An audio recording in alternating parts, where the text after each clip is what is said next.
And so when I say Chinese, I want you to scream out the nation that's associated with this. For example, if I say Chinese, you're going to say what? China. All right, let's say it with authority. When I say Chinese, you say what? China. All right, that's just a test right there. So here we go. Chinese. China. Russian. Russia. Italian. Italy. German. Germany. Swedish.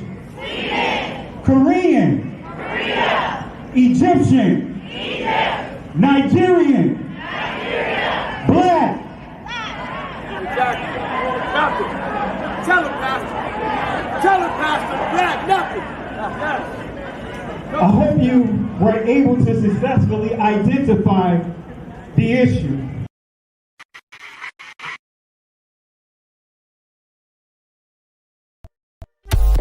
The lion won't sleep tonight, 'cause we woke now, and we woke now. I said the lion won't sleep tonight, 'cause we woke now, and we woke now. They want us to sell our souls to barter profit, like God's property. It's hard to market, so we steady to aim, keep your eyes on target. 'Cause when you got to drive, yeah, they'd rather you park it. But I don't valet, you ain't getting these keys. I'm keeping closed hands, I'm on bended knee. I'm just a reflection, dealing with 8 sections. Art mixed with life, you can feel the convection. Your lion won't sleep tonight, 'cause we woke now, and we woke now. I said the lion won't sleep tonight, 'cause we woke now, and we woke now. I said the same people that have stripped us of our identity and labeled us as a color have told us what it means to be black. You know what you are? You're an ancient Israelite. Ancient Israel, that's who we are. That's who we are. So if you give me time, if you give me time, all that he said. No, we don't have. So many years. I know. Look at this. This is pages and pages of Yes. notes. And I promise we'll give more teaching. But here is my challenge to you. All right. I'm hearing some of your traditions. It's like the days of the Bible. Yes. Do you want to remain ancient Israelites, or you want to be Jews? Do you want to remain ancient Israelites, or you want to be Jews? Do you want to remain ancient Israelites, or you want to be Jews?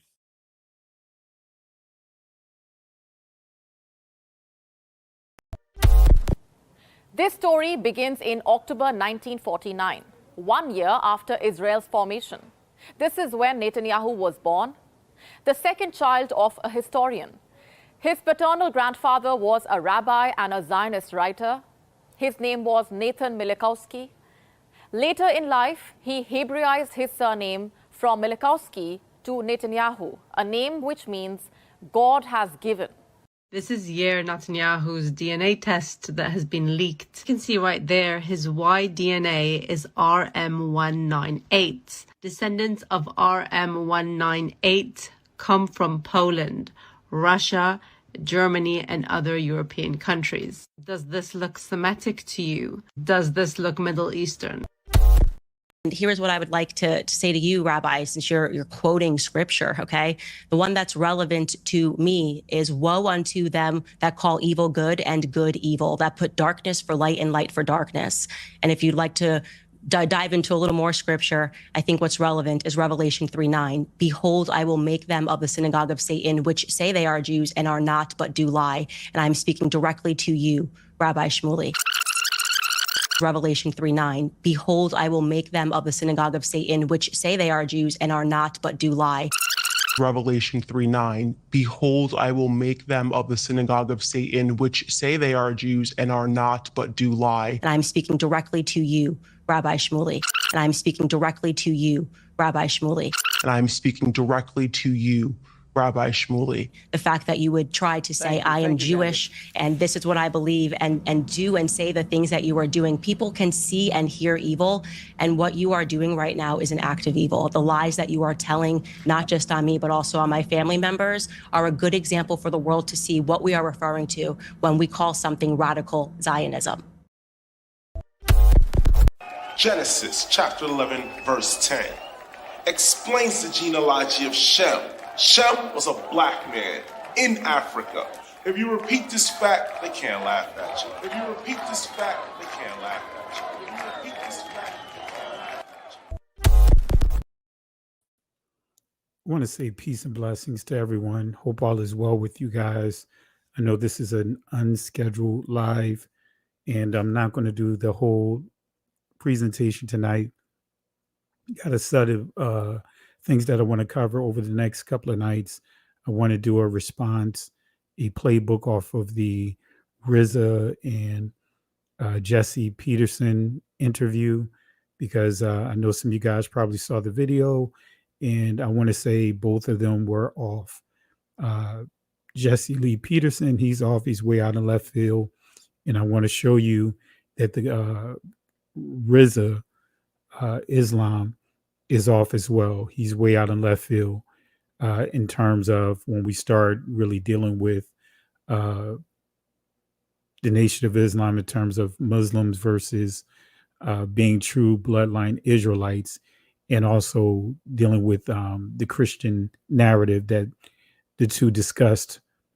But nevertheless, I was thinking about this here. I did a live from my car a couple of days ago, and I know that we are in the getting ready to come up on our feast days. Some have already celebrated some of the feast days, but I wanted to,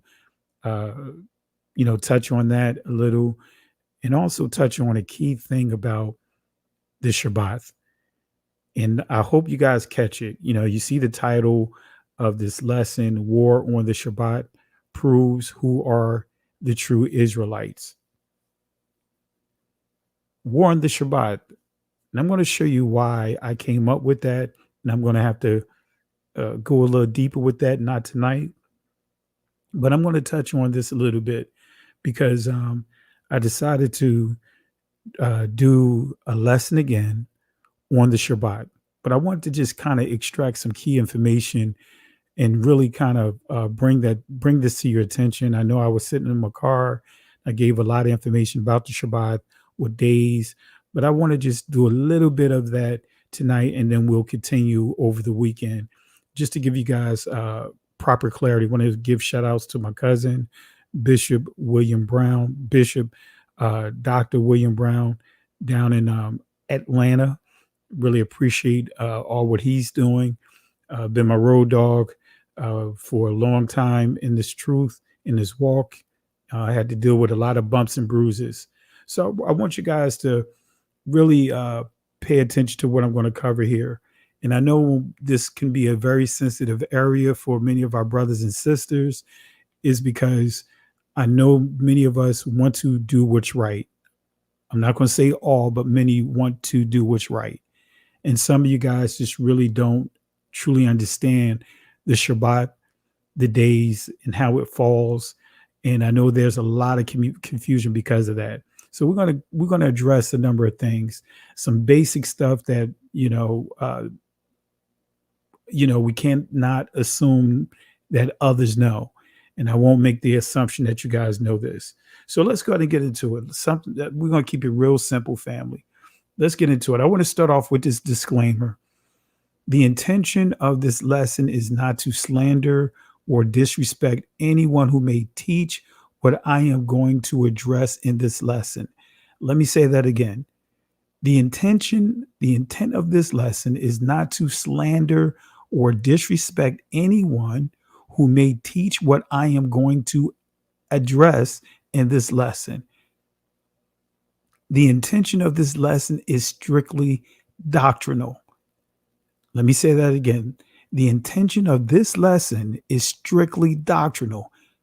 It has nothing to do with any particular group or individual. So I'll say it one more time. The intention of this lesson is strictly doctrinal. So I want to just ask a couple of questions, and I'm going to just kind of use this as a way to set the foundation, just to really get the engine, or should I say, turning inside your mind, just really get you revved up to really thinking about where I'm going at with this. Because sometimes when we do certain teachings, these, people have certain thoughts and certain ideas that if you teach certain things that, others may not be teaching, or it may go against, they may take the approach like, or make comments as if this is being divisive. So is questioning someone's teaching divisive? That's something to think about. Is questioning someone's teaching divisive?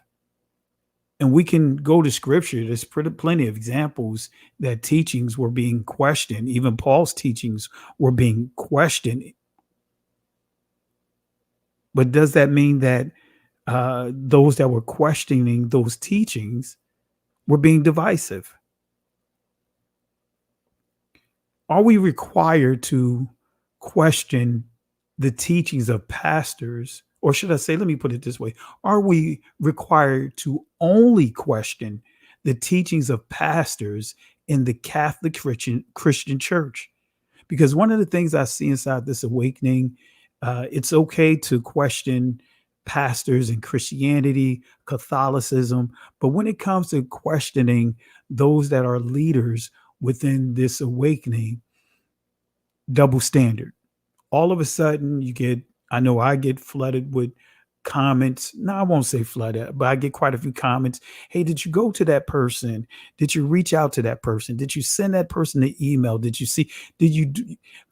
Family, we have to stop with the contradictory behavior. We have to stop with those contradictory behaviors and just call a spade and understand this has nothing to do with personal attacks or personal slander or anything like that. It is strictly doctrinal. So if we can call out Christian pastors and, Catholic pastors, we can call out pastors, leaders within this awakening in terms of, when I say call them out, call out the doctrine.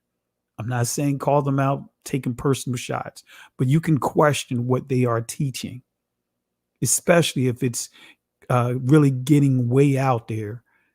All right. So who created the Gregorian calendar? I want to start with this here, because one of the things that I see that many really are in error with is when we start dealing with the Shabbath, and when we start dealing with the calendars, the first thing people will come up with is, well, we don't know what day we're in. And they would make reference to the Gregorian calendar. And when I hear people make reference to the Gregorian calendar and they make comments as if, hey, we don't know what day we're in. It can be, today can actually be the Shabbat, or, things like that. To me, that's a barometer letting me know that most who are making the comments really don't understand the Gregorian calendar and the intent behind it. So let's go ahead and give clarity with the Gregorian calendar. Who created the Gregorian calendar and why? All right, the Gregorian calendar, it says here, the Gregorian calendar was instituted by Pope Gregory the 13th in 1582. Let me say that again. The Gregorian calendar was instituted by Pope Gregory the 13th in 1582 and quickly adopted by much of Catholic, but not Protestant Europe. The reform altered the Julian or old style system of leap years, and by removing 10 days from October in 1582, adjusted the timing of the Easter observance so that it better coincided with the spring season. Many of the countries that adopted the Gregorian calendar already recognized January 1st as the beginning of the new year until it adopted the reform. calendar in 1752. However, England dated its new year at March 25th on the observance of Lady Day, in other words, the Feast of the Annunciation.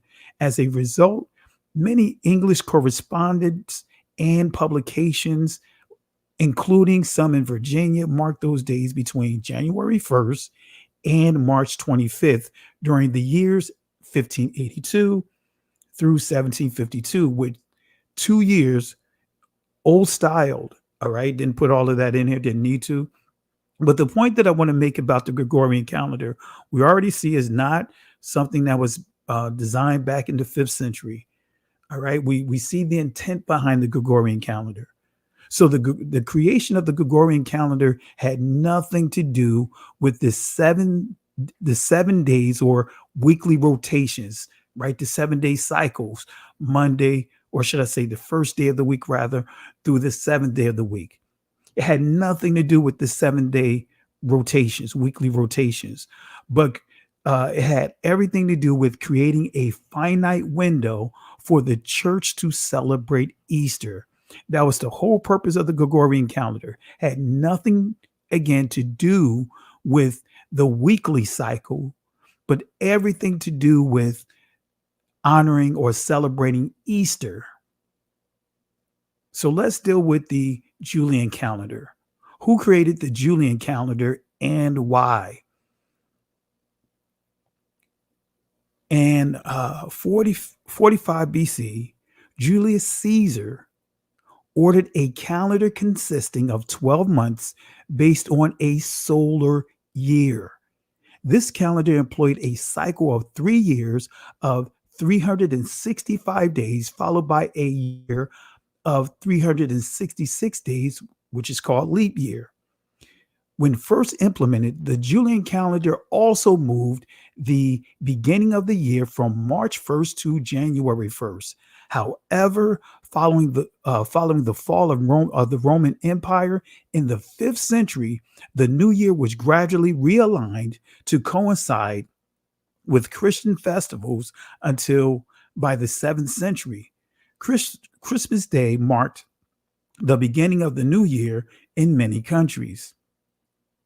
So another point I want to drive, right? We made it clear that the Gregorian calendar was all about Easter, keeping Easter within a block of time or a block of days or within a certain period of the spring cycle, which is also called from a Hebraic perspective, Abib, or around the equinox, the spring equinox.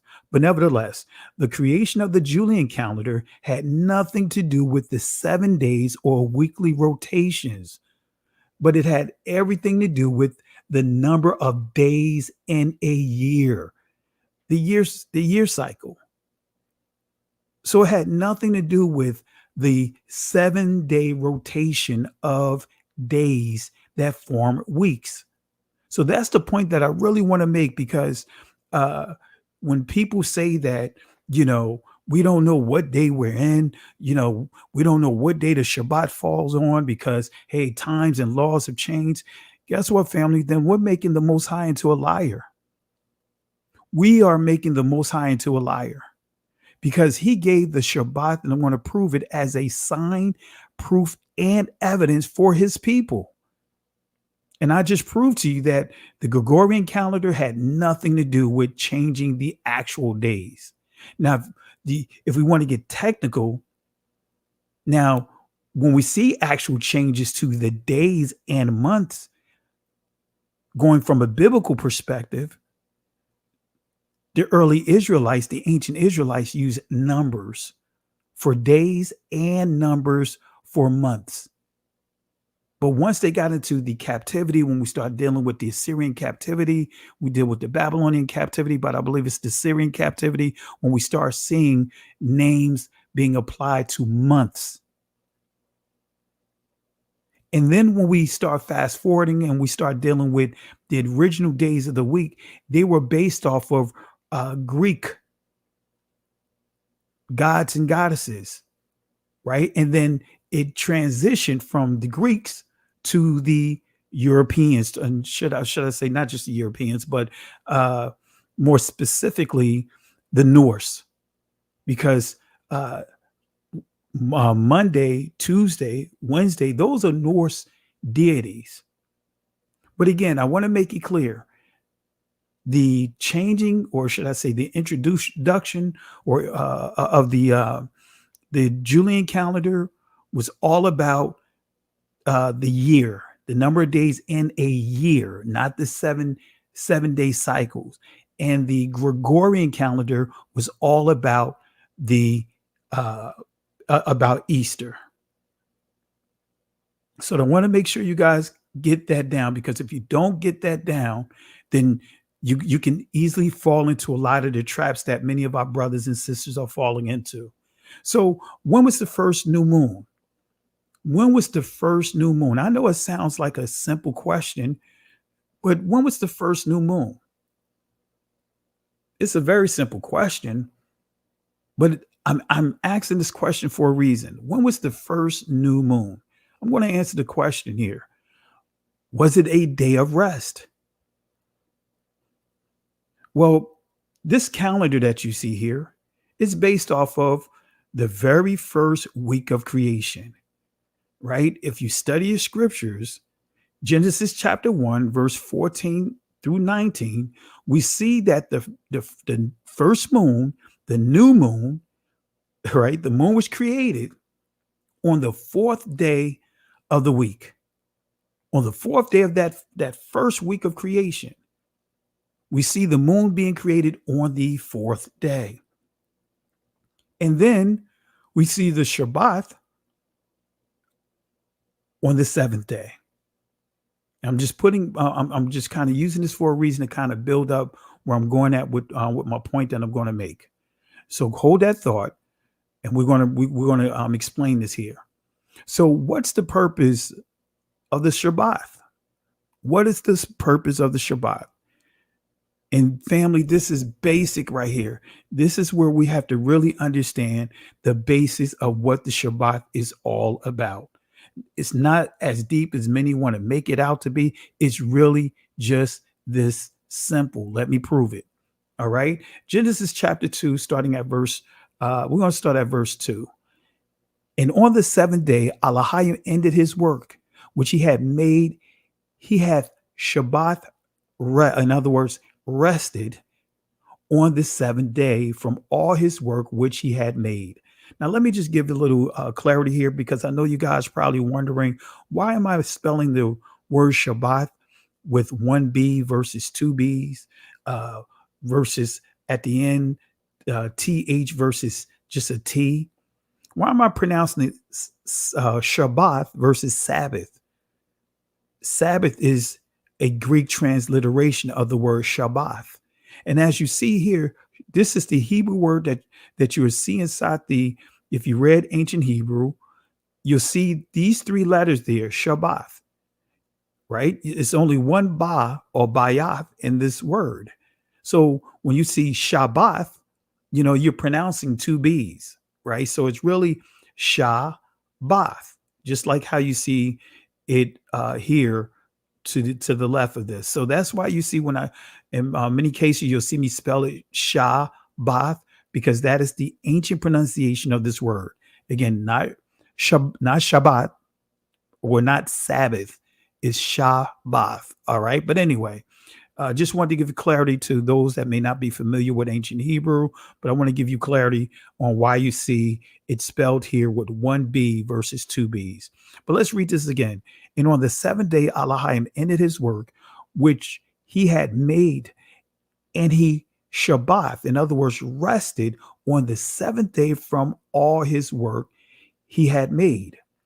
Verse 3, and Elohim blessed the seventh day and sanctified it, because that in it he had Shabbath, in other words, rest from all his work which Elohim created and made. All right. So let's give some clarity here. We see here that the Most High blessed the seventh day. In other words, blessed the seventh day rest. And we want to give clarity on here, because many would take this as if, no matter where this seventh day in terms of the number 7, 14, 21, 28, those are the days that we are supposed to honor the Shabbat, no matter what days they fall or days of the week they fall. Those are supposed to be the actual days. And there's a lot of flaws in that.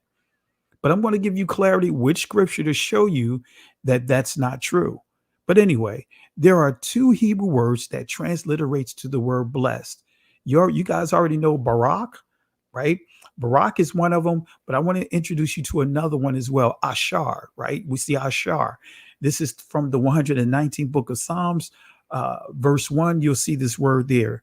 It means to be straight, to go forward, be honest, relieve. So be careful whenever you see blessed inside the scripture, especially when you're dealing with the law and the prophets. Some will call the collections Torah, while others will just call it the Old Testament, not get into the semantics. But make sure you pay attention to those words and really do your deeper discoveries, because Barak is not the default word for blessings. All right. So we see this word Ashar. It means to be straight, to go forward, be honest, relieve. And as I pointed out, the 119th book of Psalms, let's see what it says here. It says bless or blessed. It'll be the word Ashar, are the undefiled in the way who walk in the law of Yahweh. Blessed are they that keep his testimonies and that seek him with the whole heart. So just to give clarity on what this verse is saying, it's simply saying that an undefiled, and the Hebrew word for undefiled, you'll see tham yam or thamayam in the Israeli tamim, which transliterates to the word perfect, but also transliterates to the word blameless. Okay, so an undefiled person is someone who walked in the manner, darak, of honesty and integrity, must be straight, in other words, ashar, and able to grow, halak yam, and lead. So that's the proper translation, the proper clarity, rather, of that text, just giving you more of an understanding of what that text means. So let's go to the Hebrew word for blessed that you guys are familiar with. Barak, it says to kneel, to bless. I like to say Yahweh. Some of you guys would say Yahweh. Some of you guys would say Yahuwah. Not getting into the semantics tonight. But Barak, it means to kneel, to bless Yahweh or Elohim, because some of you guys would say Elohim, but as an act of adoration, and vice versa, man as a benefit. But the key word that many miss is this word congratulate or celebrate. That's the other word I want to really highlight here. But we see, that's what the word Shabbat. Forgive me. But for Barak, we see congratulate. All right. So again, we see, but the key is to kneel down. Let me go back to kneel down, to salute. That's basically what it means. Kneel down, salute, congratulate. And as we see here, kneel down, praise, salute. Okay. And these are the Hebrew words for the word Barak. We see the Bayath, which means house, family, bloodline. We see the Ra'ash, which means head, top, rank, protocol. And also we see palm of hand, the quap, all right, or the cop rather, excuse me. So with that being said, let's go back here. It says, remember Barak, remember Barak in Hebrew means to kneel down. Let me say that again. Barak in Hebrew means to kneel down. Okay. So let's deal with this word salute in the Greek, right? We see here to enfold in the arms, salute, welcome, embrace. So we're still dealing with the same here. But the key is on the seventh day, Yahweh kneeled down to show his love and respect for his creation by presenting his ordained rest. That's the key. That's the key. All right. And when we see the quote here coming from the passage again, and Elohim blessed the seventh day and sanctified it. Now we got to deal with the word sanctified. All right. This is what it means. Clean, consecrate, dedicate, keep, proclaim, purify, sanctify. All right. So not only did Yahweh kneel down to show his love and respect for his creation by presenting us with the 7th-day Shabbat, he also consecrated it. He ordained it. So this is the Hebrew word Quadash. I know some of you guys would say Kodesh. The actual Hebrew word, ancient Hebrew word, as you see here, is Quadash. All right. Now, again, I'm just giving you clarity here. That's why you see primitive root Quadash. All right.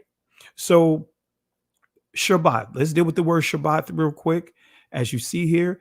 And notice how it's pronounced here. Shabbat, just like how I pronounce it, right? Primitive root word. And we see this with 1B versus 2Bs. But nevertheless, it means desist, cease, celebrate. That's the key, celebrate. Not only do we, when we deal with this Shabbat, it's not just the rest, but also we see keep. In other words, execute. Well, what are we executing? Of course, the things that the Most High command us to do. Rest, cease from the things that we would do as far as working and those things. And guess what? Celebrate, execute, celebrating corporately the Father, right? Praising him collectively. Now, again, for some would say, oh, well, we can worship him any and every day of the week. Absolutely. You're correct. But guess what? The Shabbat, the 7th-day Shabbat, the 7th day of rest is dedicated to the Father. Now, of course, repentance, worship is every day. We know that the temple was open 24/7, 360 days. Leviticus tells us, I believe Leviticus chapter 2 says the priest was responsible for keeping the fire burning. What is the fire? The burnt offering burning, and the flames never go out. And what that means is to let us know that repentance, guess what, can happen and occur at any time of the day, any time of the night. You can repent and ask for forgiveness at any time. Okay. So another thing I want to address, and we want to get back to the days here about the 7th, 14th. We're going to get back to that in a second here, but I want to clear up another question here. Is it a sin to fast on the Shabbat? Is it a sin to fast on the Shabbat? Because there are teachings out here that teach that we are not supposed to fast, that is prohibited to fast on the Shabbat. I know some of you guys probably say, well, are you serious, Pastor? Why are you going, why are you going like to, how can I put it? Something that's so simple that everyone should know. But I'm going here for a reason, right? We have to teach it. We cannot assume that we all are on the same page. All right. So let me go ahead and break this down real quick. All right. Let me break this down. All right. So is it a sin to fast on the Shabbat? Well, Moses fasted for 40 days. Did he not? So that means he fasted on the Shabbat. Let's go to Exodus chapter 31, verse 13. Notice what it says. And Moses, was there with Yahweh 40 days and 40 nights. Neither did he eat bread nor drink water. And he wrote upon the tables the words of the covenant, the 10 commandments. So Moses fasted for 40 days and 40 nights, which includes the Shabbat. Elijah, guess what? Elijah fasted for 40 days and 40 nights. He fasted on the Shabbat. Elijah fasted on the Shabbat. 1 Kings chapter 19, verse 8.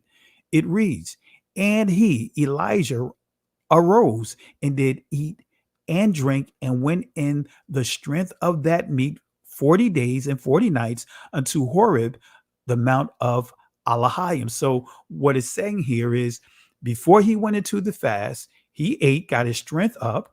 He ate meat, he drank, right? And then he entered into a 40-day fast. That's what it means when it says, and he, Elijah, arose and he did eat and drink and went in the strength of that meat 40 days and 40 nights. So we see that Elijah fasted for how many days? 40 days and 40 nights. Guess what? I could give you another example. The Messiah. Hamashiach, he fasted for 40 days and 40 nights. Guess what? The Day of Atonement. You know, so I just want to make sure we keep it simple. Keep it simple. Keep it simple.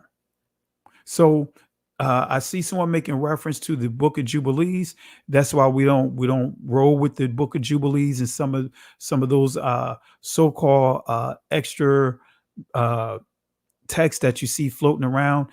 We don't deal with the Book of Jubilees. I did lessons on that, showing the flaws in the Book of Jubilees, showing the flaws in the so-called books of Jasher, showing the extreme flaws in the books of Enoch. So I want to say this: anything that contradicts Torah, or should I say the law and the prophets, guess what? You default to the law and the prophets. You don't take something that was written 1,000 to 1,300 years later and use that as a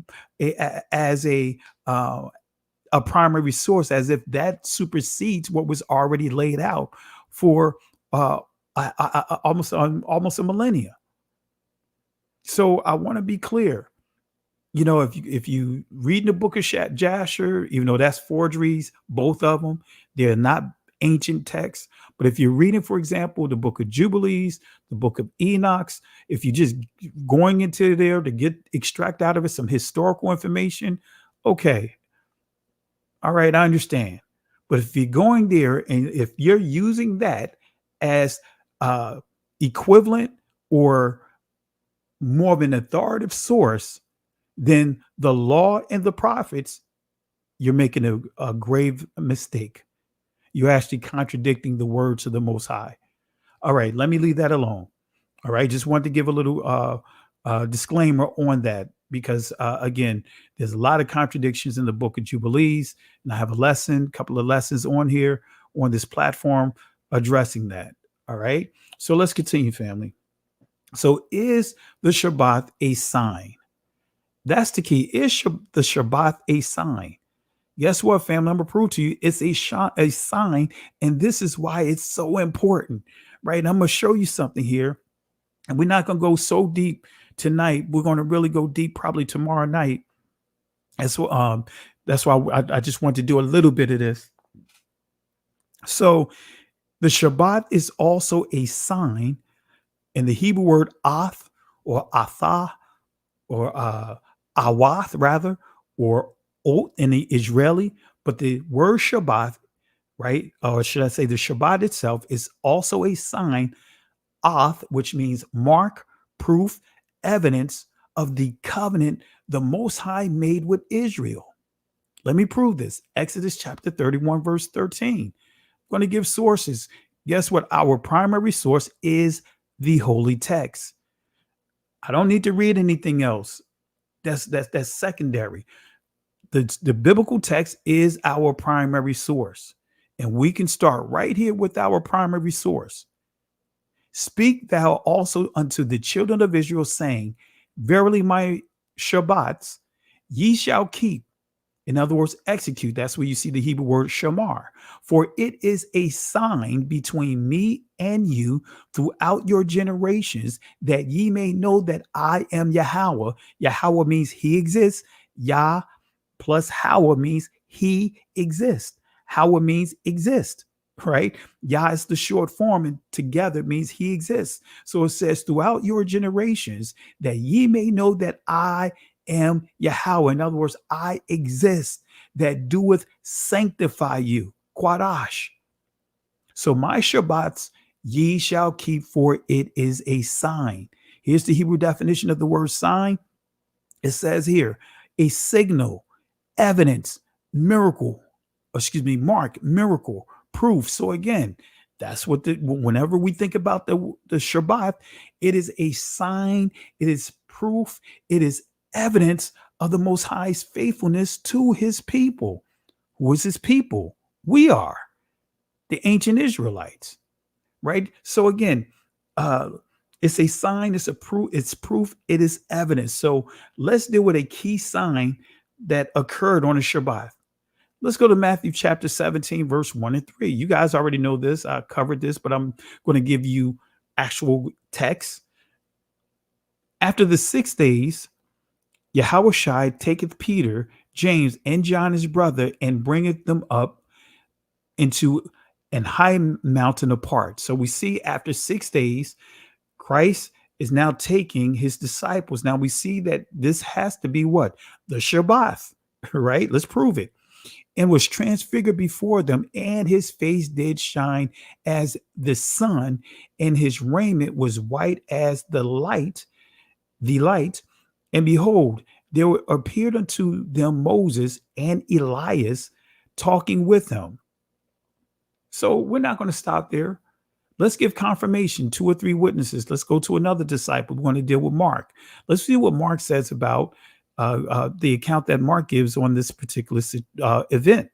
It says, and he said unto them, verily I say unto you, that there be some of them that stand here which shall not taste death till they have seen the kingdom of Yahweh come with power. And after 6 days, Yahushua taketh with him Peter, James, John, and leadeth them up into an high mountain apart by themselves, and he was transfigured before them. So this was a sign that occurred on what day? The Shabbath. It says, and his raiment became shining, exceeding white as snow, so as no fuller on earth can white them. And we'll also see Revelation chapter 1. That's occurring on the Shabbat, family. I didn't place that here, but Christ's description, the words that the Most High had given to John, guess what? It occurred on the Shabbat. Just want to give a bonus, some bonus information there. So the Shabbat is also a sign, mark, proof, evidence of that we can use, excuse the typo, to prove that those name stealers, they're not the true Israelites. Let me say that again. We can also use the Shabbat to prove that those name stealers are not the true Israelites. Let me say that one more time. We can prove through the Shabbat, if you understand the signs, that those name stealers are not the true people of the book. Look at what they're doing on the feast days, these holy days right now. Look at what's happening around over in Northeast Africa right now, which they call it the Middle East today. Think about what's going on. I'm not going to get all political on you tonight. I'm going to save that for when we revisit this over the weekend. But yeah, the Shabbat is also a sign, mark, proof, evidence that we, excuse the typo, that we can use to prove that those name stealers are not the true Israelites. Wait a minute. Well, let me prove this to you. Let's go to Maccabees chapter 3, right? Starting at verse 47. Now, I hope you guys grab hold of this. I got other sources I could pull from here, but I want to just go with this right here. Let's start with Maccabees chapter 3, verse 47. I have another passage I'm going to pull out of here. But notice what it says. Then they fasted that day, put on sackcloth, and cast ashes upon their heads, and rent their clothes, and laid open the book of law, wherein the heathen has sought to paint their likeness of their images. So you see, the other nations, when we start dealing with the heathens, we're dealing with the impressions, the imprints of the Greek culture, because the Greeks wanted to make every country, every territory they conquered to be Greeks. And when you study the Maccabees, you'll come across a guy by the name of Antiochus. He was so caught up in that Greek customs that he was pushing that on the Israelites. Now, he wasn't an Israelite. I want to make that clear. But he wanted to push that Greek culture on our ancestors. So they want to make sure that they put the imprint of, even when you read the scriptures, you envision them. Sounds familiar, right? So this is something interesting that I want to make a note of, just to kind of give you more information about what was the thought about these people When I say these people, the Romans and the Greeks, their patterns of what they would do when they conquered other countries, their behaviors, their attributes. Let's go to Josephus, Flavius Josephus, the seven books of the Jewish War, chapter 5. Let's see what Josephus have to say about these Greeks. It says, after this, they were dispersed abroad on account of their languages, and went out by colonies everywhere, and each colony took possession of that land which they light upon, and upon which God led them, so that the whole continent was filled with them, both inland and maritime countries.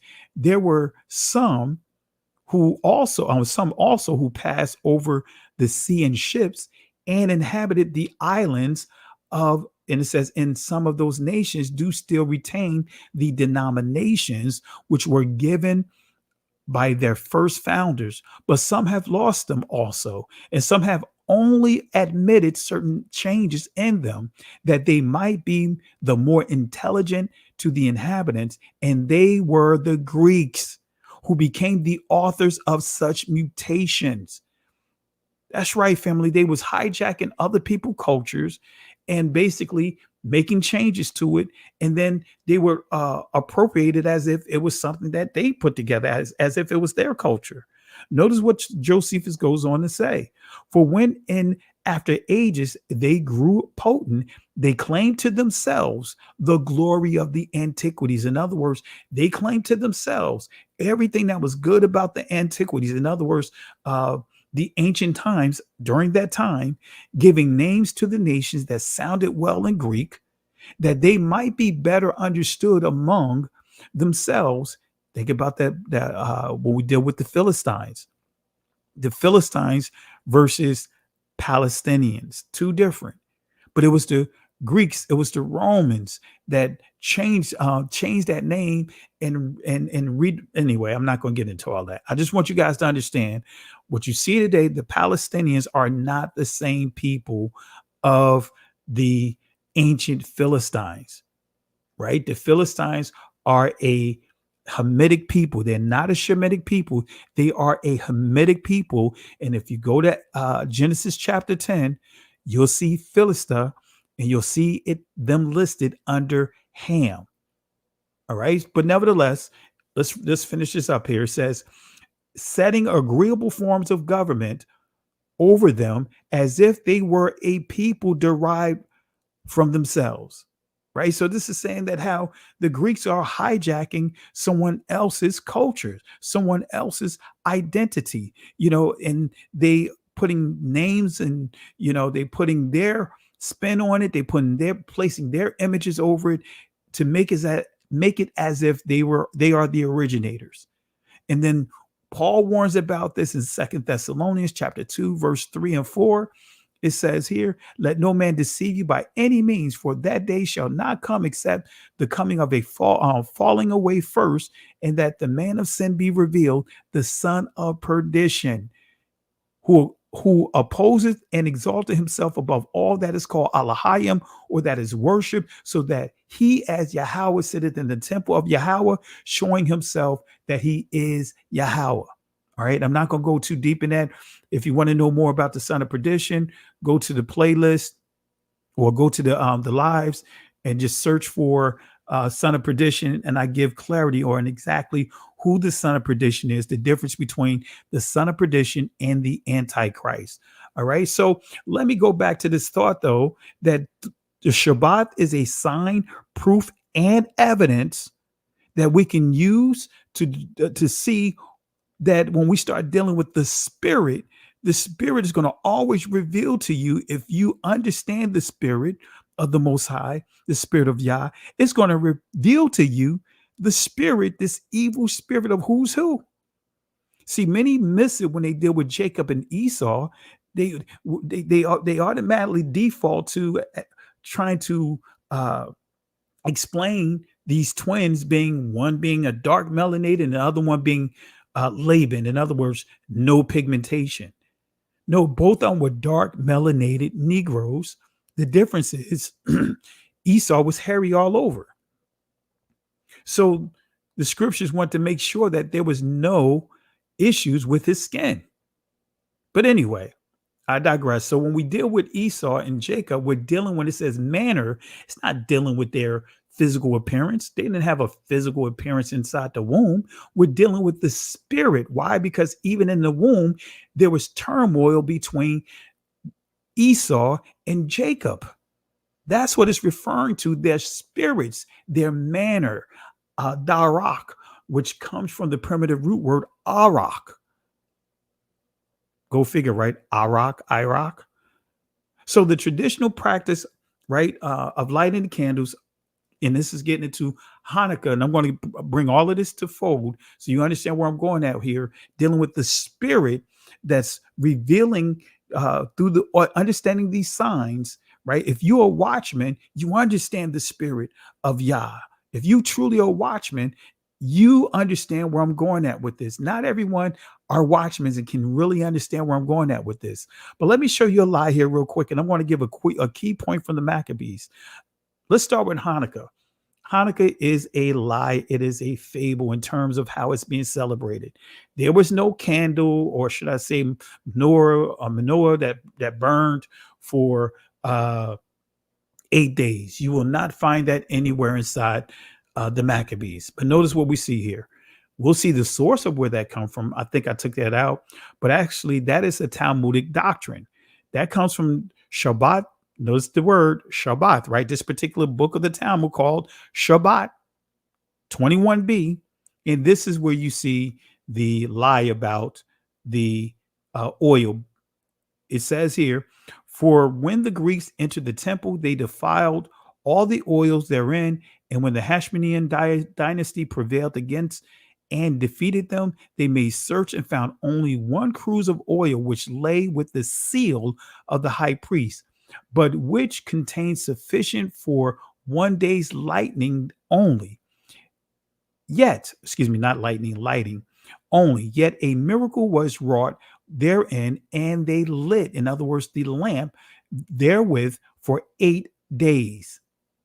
Now, guess what? Let's go to the Maccabees and see if the Maccabees give the same account. It says, but, oh, you know what? I took it out. All right. I took it out. Let me see if I can put it in real quick, because I hate to make reference to something, or I don't like. Let me say I don't like, because I know saying that word hate can really offend some people. I'll just say I don't like when I do that. Let me see if I can put this in here real quick, so that way you guys understand the Maccabees. All right, and understand this what I'm touching on. Let me see if I can pull it up here.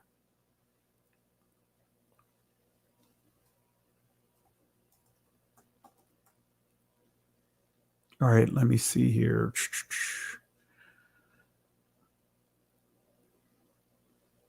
Bear with me 1 second. Oh, I know what it is. Let me see here. All right. I'm just going to pull in this one slide, and then we'll continue.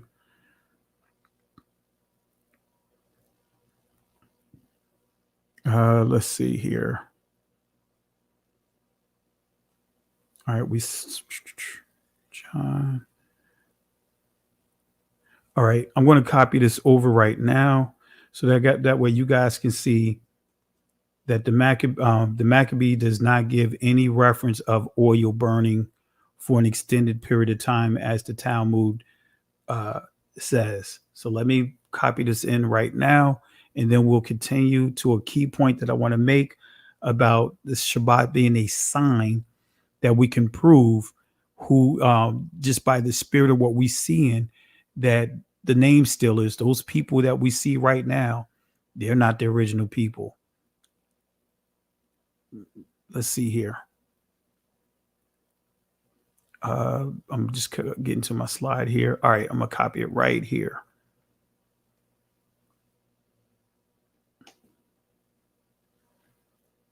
All right, there we go. All right, let's see if we see any reference of the so-called Hanukkah here. First Maccabees chapter 4, verse 5, verse 52 through 56. It says, now on the 5 and 20th day of the 9th month, which is called the month Casleu, in the 48th year, they rose up bedtimes in the morning and offered sacrifice according to the law upon the new altar of burnt offerings, which they had made. Look at what time and what day the heathen had profaned it, even it, even in that was it dedicated with songs and citherns and harps and cymbals. Verse 55, then all the people fell upon their faces, worshiping and praising Elohim of heaven, who had given them good success. And so they kept the dedication, Nakath, of the altar 8 days and offered burnt offerings with gladness and sacrifice the sacrifice of deliverance and praise. So notice you don't see anything about oil burning for 8 days. So that is a fable. That is what Paul would say in the Greek. You'll see muthos, right? That is a fable, family. So I just wanted to give you clarity with scripture. But here's the key point that I want to point out with the Maccabees, right? First Maccabees chapter 2, verse 34. But they said, we will not come forth, neither will we do the king's commandment to profane the Shabbath. Now, when you understand this text, Israel is trying, the Greeks are trying to force the Israelites to eat pork, to eat swine, right? But then trying to provoke them on a Shabbath, provoke them to war on a Shabbath. And Israel, the true Israelites, the true ancient Israelites, and in this case, it would be Judah, the southern kingdom, refused. It says, but they said, we will not come forth, neither will we do the king's commandment to profane the Shabbat. In other words, eat pork, eat swine. And it says, so then they gave them to, it says, so, excuse me, so they gave them the battle with all speed. Verse 36, howbeit they answered them not, neither cast they a stone at them, nor stopped the places where they lay hid, but said, let us die it says, let us die all in our innocency, right? Heaven and earth will testify for us that ye put us to death wrongfully.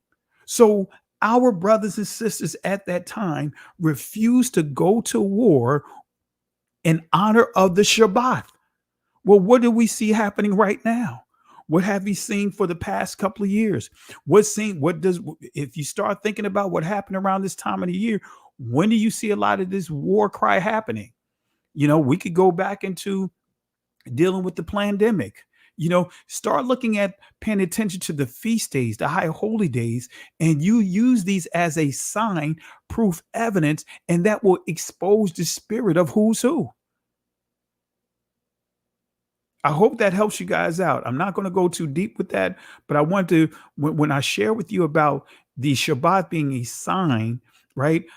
Normally I would show you some of the different signs that we see that occurred on the Shabbat, like Christ revealing himself, Revelation, like I pointed out, as the description of Christ is highlighted inside Revelation. You know, I'll highlight those things, you know, so that way you guys understand the signs, the resurrection, Christ being raised up on the Shabbat, right? That is a sign. But again, we can also use that as, using a technical term, a delimiter to see who's not of the Most High. The Shabbat is a sign, proof, and evidence. And we can see that the name stealers, I'm going to use it that way, the name stealers, they're not the true people of the book, because guess what? They would not be warmongering as we see playing out right now on these high holy days. Anyway, let me leave that alone. And that's a pattern you'll see that it happens a lot on these high holy days, these feast days. All right. So notice what this says, verse 38. I didn't read verse 38. It says, so they rose up against them in battle on the Shabbath, and they slew them with their wives, children, cattle, to the number of 1,000 people. So on the Shabbat, our ancestors refused to go to battle. They refused to eat the Shabbat. Eat swine. That's what led to this. The Greeks were profaning the temple, and our people said that they were not going to eat swine, similar to the playbook of the Spanish Inquisition, right? They said that they were not going to eat swine, and the king was commanded them to come out, and they commanded them to eat swine, and they refused. And so the king got upset and declared war. And in a nutshell, on the Shabbat, they attacked the Israelites on the Shabbat. Our people really honored the Shabbat. When you study Josephus, when he gives an account of the 7 AD, the sacking of Jerusalem, the destruction of the temple, you will read inside his account that the Israelites were still honoring the feast days. They were still lifting up sacrifices to the Most High on Shabbat and on feast days, even in the midst of war. So in the midst of war, they did not stop honoring the feast days. Even though it was already prophesied, Daniel prophesied that this temple will be destroyed. Christ confirmed it again in Matthew chapter 24. But when you read Josephus' account on the situation, the Israelites, they were still honoring Shabbat.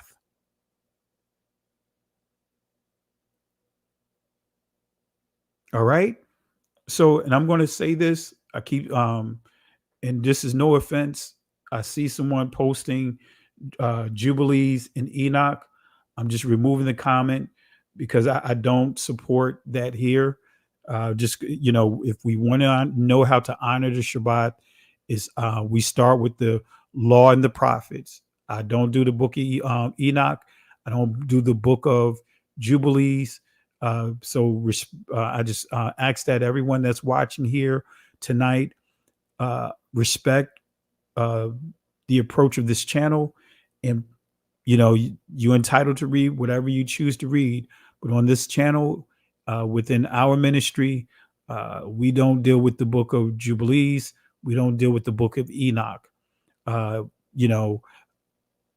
We just focus strictly on the law, the prophets, of course, the good news, as well as the Apocrypha. I really don't get into all that other stuff. All right. But anyway, let me go ahead and get back to this. Right. So that's the point I want to make, family, about the feast days, about the high holy days, about the Shabbat being a sign. And that, I believe, that's the one point that we miss. When I say we as a people, we educators that's in this awakening, as well as in the church, because I think if many in the church really studied the Shabbat like I did, my cousin Bishop Brown will tell you, Dr. William Brown will tell you, when we first transitioned our ministry over, right, we were still doing first day of the week service. I was still having first day of the week service. But when I began to, and I just said, hey, you know what? Let me just put my books aside, school books aside, all those things aside, and let me just go through the good news again. Let me go through the Torah. So I'll just start reading the law, rather. The first 5 books, I just started reading that over and over again. While I was reading the good news, which many would call the gospel, I was just reading those 2 things, and I was going back and forth. I read through the law several times. I read it several times, and then from there, I read the Maccabees. I went back over the Maccabees, And reading the Maccabees, we could go into the book of Tobit as well, the book of Judith.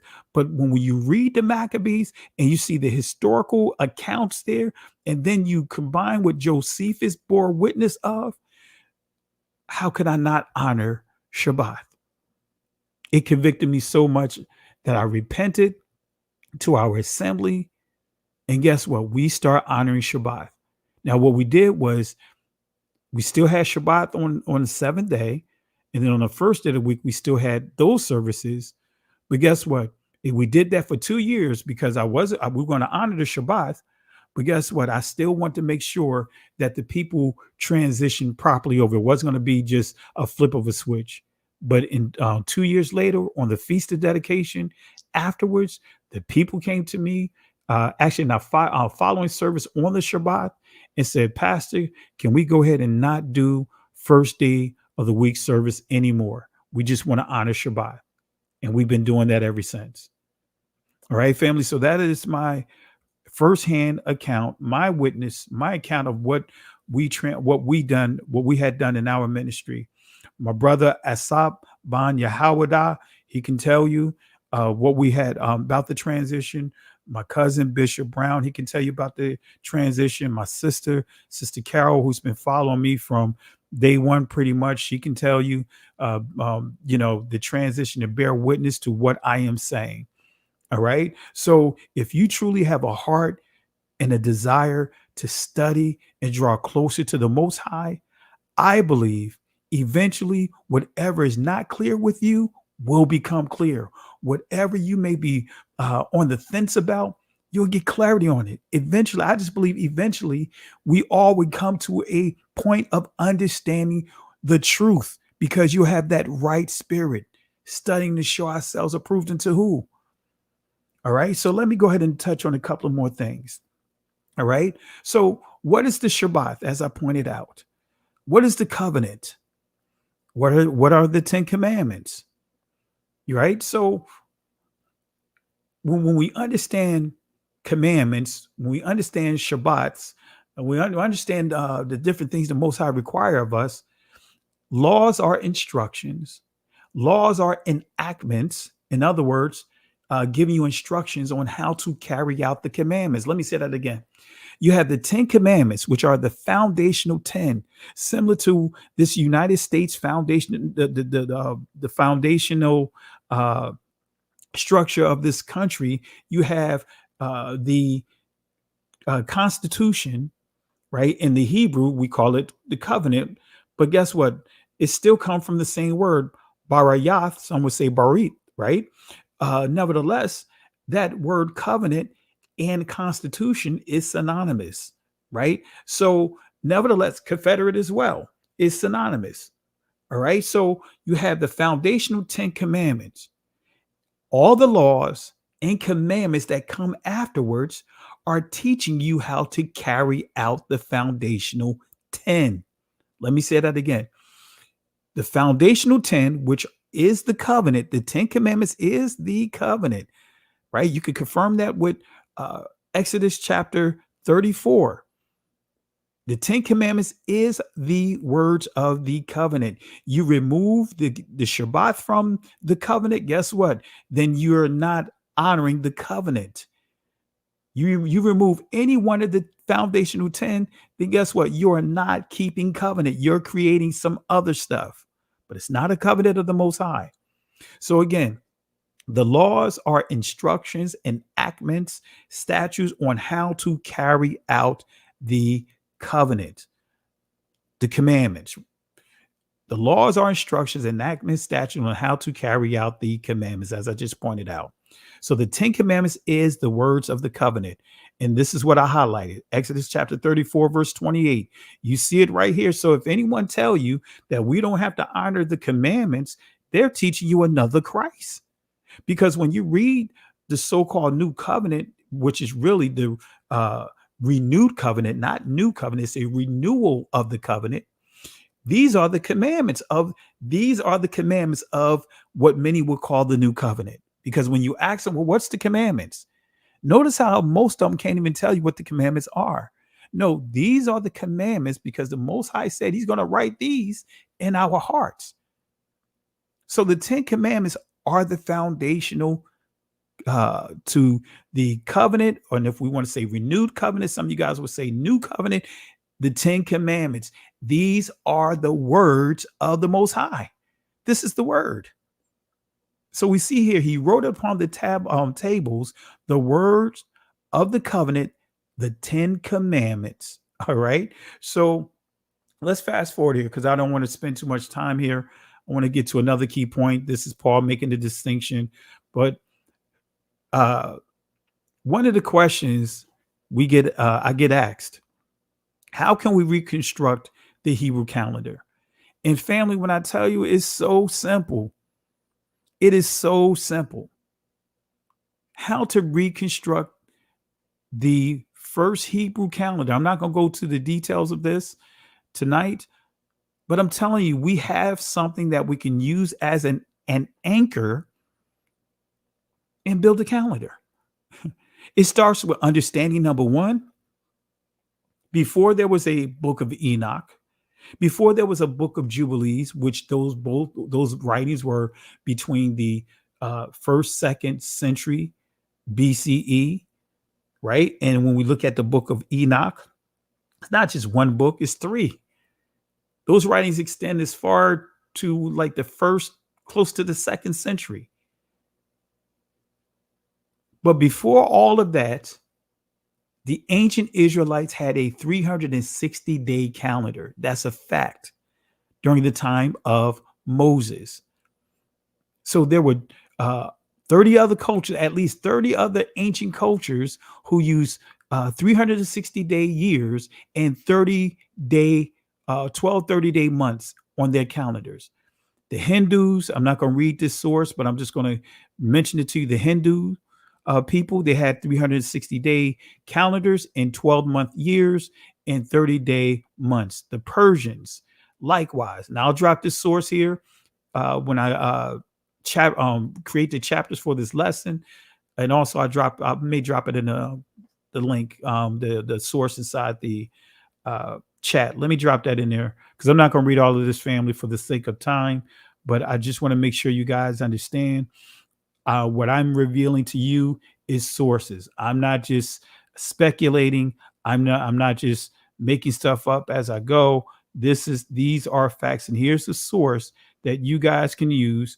I have one of many sources, but this is one source that I have inside this presentation that you guys can use right here to understand. It's just that simple. There it is. Okay. All right. There it is. Make me sound like Public Enemy. Here it is. Bam. In your face. Anyway. Oops. Did it wrong. Let me send this to the back.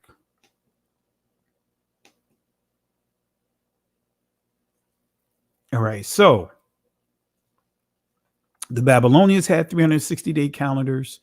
All right. As I pointed out, the Egyptians had 360-day calendars and 12-month years. And they actually had two calendars. Not going to get into it. The Babylonians had two calendars. But anyway, so the Egyptians, as we see here, and then of course Israel had 360-day calendar year, 12-month years and 30-day months. Okay, you'll see some of this inside the source here, but here's an example. Deuteronomy chapter 34, you'll see 30-day month here, right? Moses weeping for 30 days. So I want to make sure you guys understand, you will not find in the law of the prophets, including the renewed covenant, which many will call the New Testament, you will not find 31-day months, 28, 29-day months. You will not find a 13th month. You will see 12 months. You will see 12 30-day months in the scriptures. All right. That's our primary source. All right. Then we see another example, Deuteronomy 21:13. We see here another time of mourning. Right. Deuteronomy 21. But the key we see here, Bewail her father and mother a full month. Okay, 30 days. All right. So we also could go to the book of Revelation. You'll see this passage here, right? Uh, Revelation chapter 12, verse 6. I'm just going to read a little bit of it, but the key here is 1,203 score days. So if we take 1,260 days and divide it by 30, that's going to equal 42. So 30, of course, months. So 42 equals 3.5 years. So guess what? We see 30 days, a 30-day month based off of 12 month year, 12 month year calendar. All right. So the ancient Israelites used a 360-day year and 12 30-day month calendar.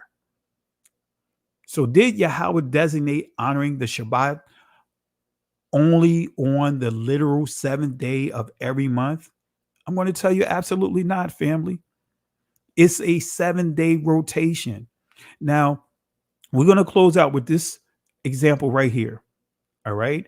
We're going to close out with this example right here. Okay. And I'm going to show you with this example here. 1 Samuel chapter 20, verse 5. I'm going to prove to you, because many will say, and I'm not going to mention any names, but there are teachings out here of many believing that the Shabbat only occurs on the 7th, the 14th, the 21st, and the 28th. No matter what day of the week, if it falls in the middle of the week, then the 7th, 14th, 21st, 28th will be that will be those days for the Shabbat. And I'm going to prove to you with this passage that that's not true. All right. 1 Samuel chapter 20, verse 5. And David said unto Jonathan, behold, tomorrow is the new moon, and I should not fail to sit with the king at meat, but let me go that I may hide myself in the field unto the 3rd day at evening, right? Or at even. So what day of the week did the 3rd day fall on? So make a note of that. What day did the 3rd day of the week fall on? Did it fall on what would be called Tuesday? Did the new moon fall on what will be called Saturday? When did it fall? Did the new moon fall on what would be called Sunday, 1st day of the week? Let's go to 1 Samuel chapter 20, starting at verse 18. Let's make sense of this. Then Jonathan said to David, tomorrow is the new moon, and thou shalt be missed, because thy seat will be empty. Verse 19. And when thou hast stayed 3 days, then thou shalt go down quickly and come to the place where thou didst hide thyself when the business was in hand, and shall remain by the stone Ezel or Ezel. So according to this passage, what day did the new moon or new month fall on? Did it fall at the beginning of the week? All right, let's deal with it. The first new month, or should I say the new month, the 1st day. Let's see what it says. 1 Samuel chapter 20, verse 24. It says here, so David hid himself in the field and and when the new moon was come, the king sat down to eat meat. Let me say that again. So David hid himself in the field, and when the new moon was come, the king sat down to eat meat. Verse 25, and the king sat upon his seat, as at other times, even upon a seat by the wall, and Jonathan arose, and Abner sat by Saul's side, and David's place was empty. So on the 1st day, right, they're coming together to eat, have their new moon dinner, so to speak, and David's not there. So here's the 2nd day of the new moon, right? The 2nd day of the new moon. 1 Samuel chapter 20, verse 27. Notice what we see here. And it came to pass on the morrow, which was the 2nd day of the month, that David's place was empty. And Saul said unto Jonathan, his son, wherefore cometh not the son of Jesse, to meet, neither yesterday nor today. So King Saul said, wait a minute, this is the second day in a row that David is not here. Where is he? So on the second day, when Saul again noticed David's absence, he questioned Jonathan. So this was not a Shabbath or feast day, and David, who was one of the leading commanders in the armed forces, should have been at the place of the king's table. Let me say that again. This was not one of the regular Shabbats or feast days, but this is an important meal because they would have new moon feast, right? This is not the main feast days that we see in the scriptures, Leviticus 23, but there was an expectation that David would be at the seat of this table, but he wasn't there. So let's go to verse 34 in the same chapter, 1 Samuel chapter 20. We're going to map this out. I know some of you guys is like, Pastor, you got to map this out. All right. I am. So Jonathan arose from the table in fierce anger. This is still on the second day, and did eat no meat the second day of the month, for he grieved for David because his father had done him shame. So in a rage, Saul hurled his spear at Jonathan, attempting to kill his very own son. So Jonathan jumped up and left the table in anger. So now let's deal with the third day. So we dealt with 2 days, right? But we got to deal with the third day. 1 Samuel chapter 20, verse 35. Notice what it says. And it came to pass in the morning that Jonathan went into the field at the time appointed with David, and a little lad with him. So David came out of hiding to say goodbye to his friend. Okay. What day was this? 1 Samuel chapter 20, verse 42. We're going to bring all this together. What day? Did these days, the first, second, and third day fall on? So Jonathan said to David, go in peace, for as much as we have sworn, both of us, in the name of Yahweh, saying, Yahweh be between me and thee, and between my seed, thy seed forever. And he rose and departed, and Jonathan went into the city. So what's another significant event that occurred on the third day of the month, of this new month? Because I'm going to prove to you that the Shabbat did not fall on the 7th, the literal 7th, 14th, 28th, 21st, and 28th. So what's another significant event that occurred on the third day of this new month? Well, David met the high priest Abimelech in the temple. I'm going to prove it to you. 1 Samuel chapter 21, verse 1 through 5, because this is a continuation of chapter 20. It says, then, this still continuation, then came David to Nob, to Abimelech, the priest, and Ahimelech, the priest, and Ahimelech was afraid to meet of David, and said unto him, why art thou alone, and no man with thee? And David said unto Ahimelech, the priest, the king hath commanded me a business. And he said unto him, let no man know anything of the business whereabout I send thee, and what I have commanded thee, and I have appointed my servants to such and such a place. Now therefore, what is under thine hand? Give me 5 loaves of bread in my hand, or what there is present. Verse 4, and the priest answered David and said, there is no common bread under mine hand, but there is hollow bread, if the young men have kept themselves at least from women. Let's make sense of this. And David answered the priest and said unto him, of a truth women have been kept from us about these 3 days. Wait a minute. So David is making reference to what? These 3 days, which is including the Shabbat. We got an anchor here. We about to break this thing down, family.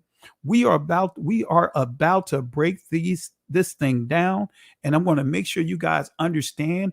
And we're going to break these shackles of misinformation tonight when it comes to the Shabbat.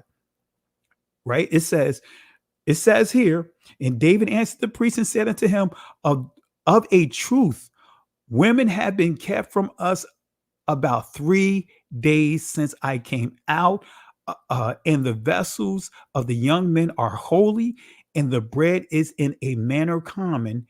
Yea, though it were sanctified this day. So the bread was sanctified on this day, which is the third day. We got some key nuggets here. So David did as instructed. He left 3 days. Now he's at the temple. 3 days temple. Now it's being confirmed here that the bread, it says here, though it was sanctified. So it's telling us again, let me read this portion here. And the bread is in a manner common. Yea, though it were sanctified. What day? It said this day, the third day, in the vessels. So why is this important, family? 1 Samuel chapter 21, verse 6. So the priest gave him hollow bread. In other words, bread that was made holy on this particular day. So the priest gave him hollow bread, for there was no bread but the shewbread that was taken before Yahweh to put hot bread in the day when it was taken away. So what is the law of the shewbread? And this is important to understand what day this third day is. This completely knocks down this 7th day, 14th day, 21st day, 28th day, Leviticus chapter 24, starting at verse 5. And thou shalt make fine flour, bake 12 cakes thereof, 2 tenths deal shall be in one cake, and thou shalt set them in 2 rows, 6 on a row, upon the pure table before Yahweh. Verse 7. Thou shalt put pure frankincense upon each row, and it may be on the bread for a memorial, even an offering made by fire unto Yahweh. Notice what it says here.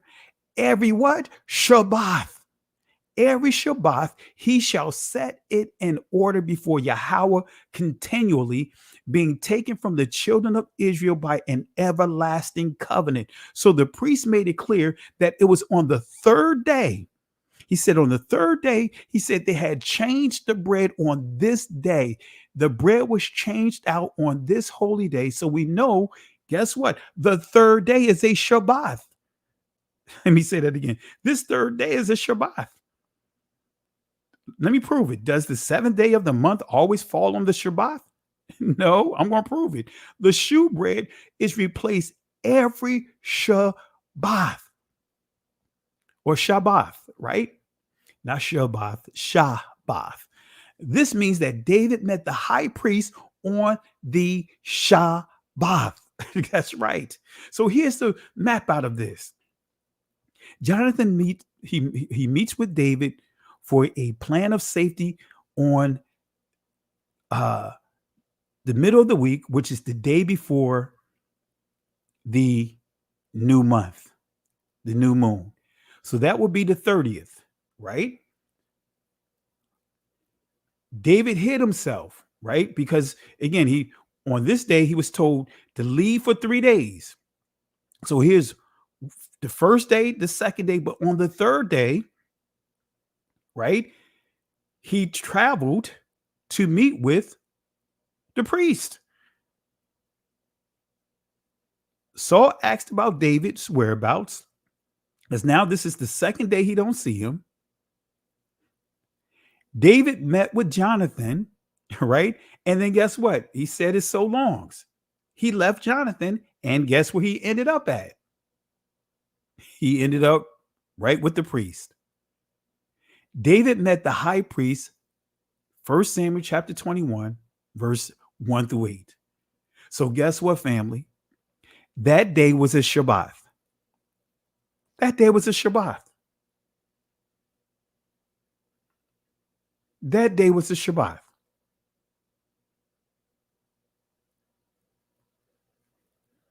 All right. Let me see. I'm looking at some of the comments here. let me say this, Louis, I think you need to just really take your time and go back over this lesson. I'm not sure how you come to the conclusion. Uh, David is not honoring a feast day. He's honoring Shabbat. This has nothing to do with the Gregorian calendar. I'm using an ancient Hebrew calendar I'm going according to what the scripture says. This has nothing to do with the Gregorian calendar. So this is not saying that every Shabbat is the Shabbat is every third day. So I just want to be clear. No one's making that assessment. No one is even suggesting that. So let's not make or put words into the lesson that's there. And I don't want to let's not come up with any this could have been this, it could have been that. No, it was not Shavuot. It was none of that. This is the regular traditional every 7-day Shabbat. All right. I'm not even dealing with the Gregorian calendar. This is not Shavuot, right? This is the Shabbat, right? Every Shabbat.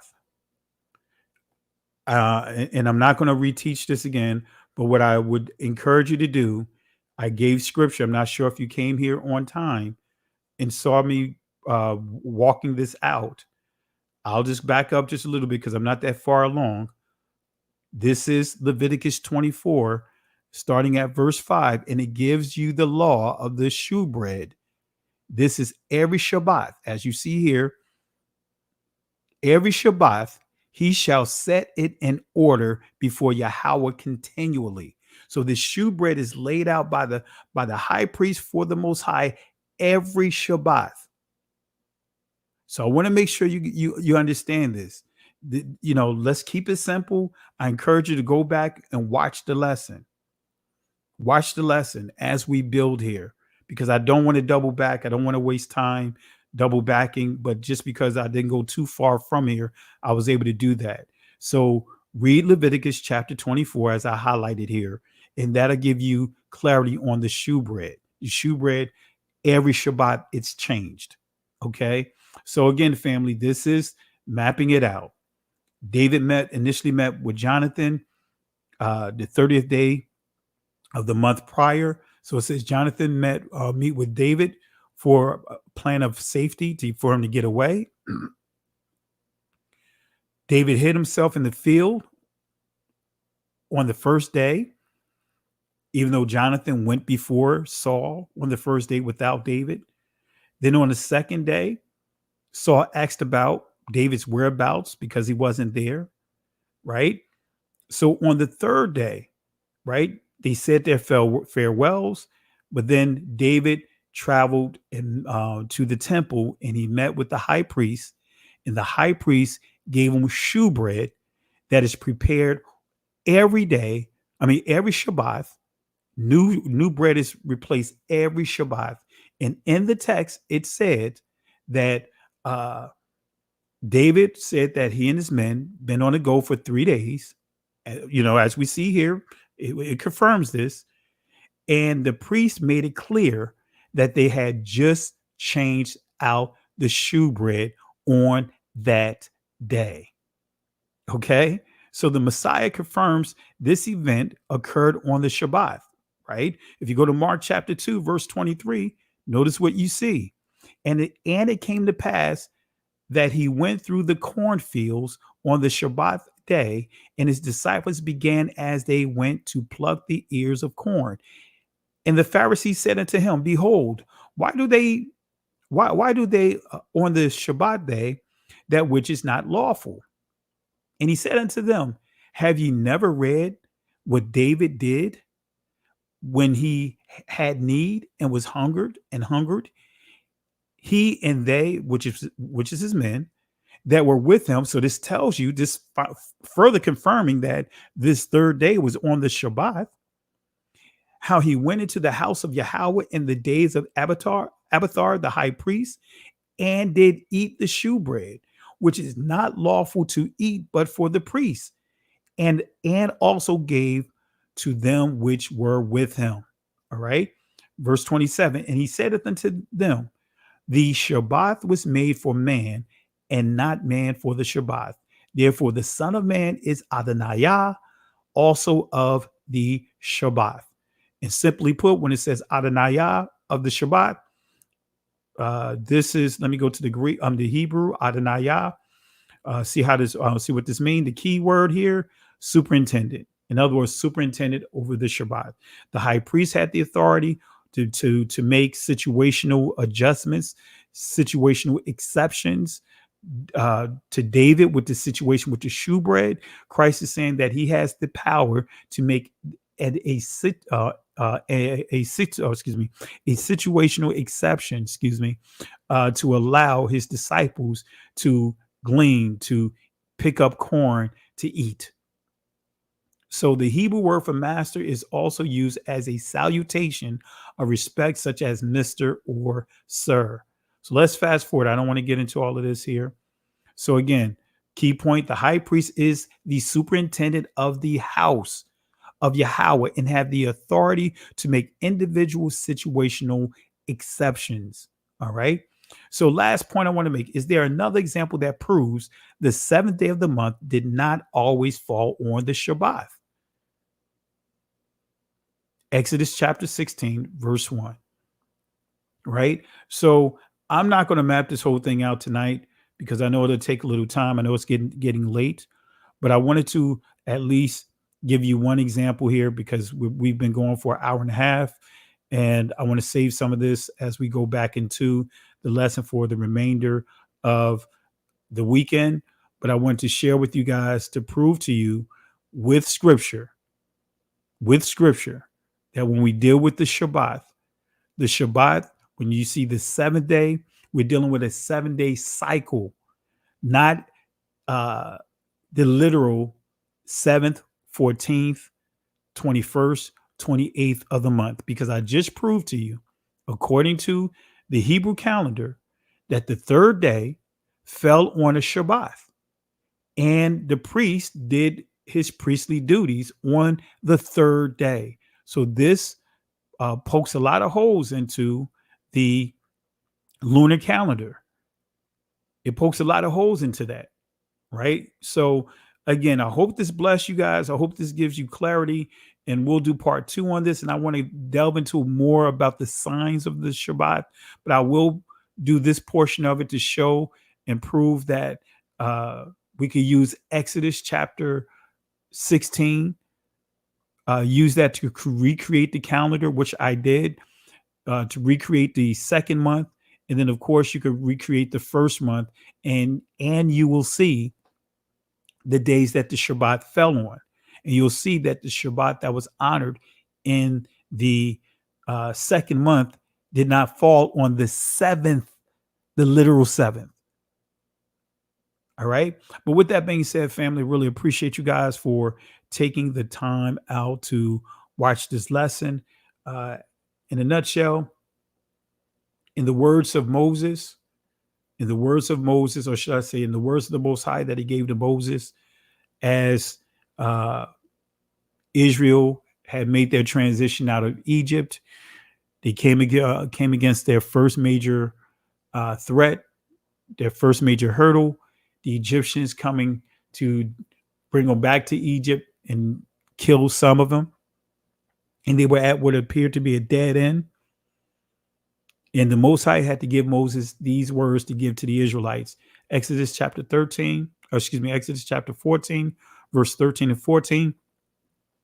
Fear ye not, stand still, see the salvation of Yahweh.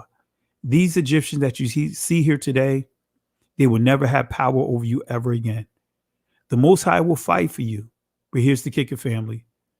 We have to hold our peace. In other words, in that passage, you will not see the word shalom. Some will say shalom. But the word that you will see there is charash, which means be quiet. Can't go back. Can't stay here. Keep moving forward. Shalom. Listen, Genesis chapter 11, verse 10.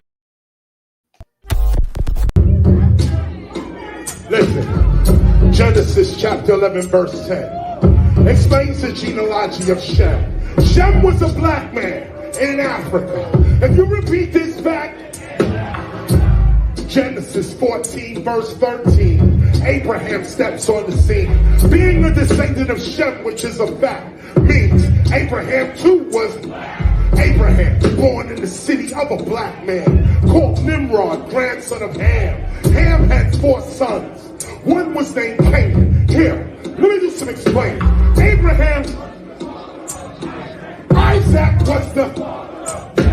Jacob had 12 sons, for real, and these were the children of Israel. According to Genesis chapter 10, these were the children of Israel. According to Genesis chapter 10, these were the children of Israel. According to Genesis chapter 10.